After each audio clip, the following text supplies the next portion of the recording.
ஒரு டாக் வாழ்கிறது எதுக்காகனா 3 ரீசன் தான். சாப்பாடு, தண்ணி, தூக்கம், ரெஸ்ட் இதெல்லாம் தவிர 3 ரீசன். Hunt, mate, kill. வேட்டையாடுறதுக்கு, இனப்பெருக்கத்துக்கு, கொல்றதுக்கு. இந்த 3 விஷயந்தான். அது எந்த ப்ரீட் டாகாக இருந்தாலும் சரி. அது அதோட சத்துக்கு தகுந்த மாதிரி, அதோடைய சக்திக்கு தகுந்த மாதிரி அதோட இன்ஸ்டிங்க்ட்ஸ் இருக்கும்.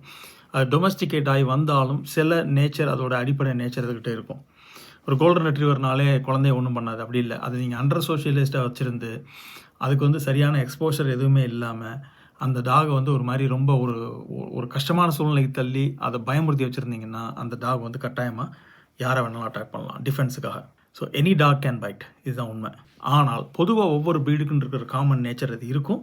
அதில் இருக்கிற அரக்கத்தன்மையை வெளியே கொண்டு வரது, பீஸ்ட்டை வெளியே கொண்டு வர்றதும், அதுக்கிட்ட இருக்கிற பசு மாதிரி ஒரு தன்மையை வெளியே கொண்டு வர்றதும் மனுஷன் வளர்க்குறதுல இருக்குது.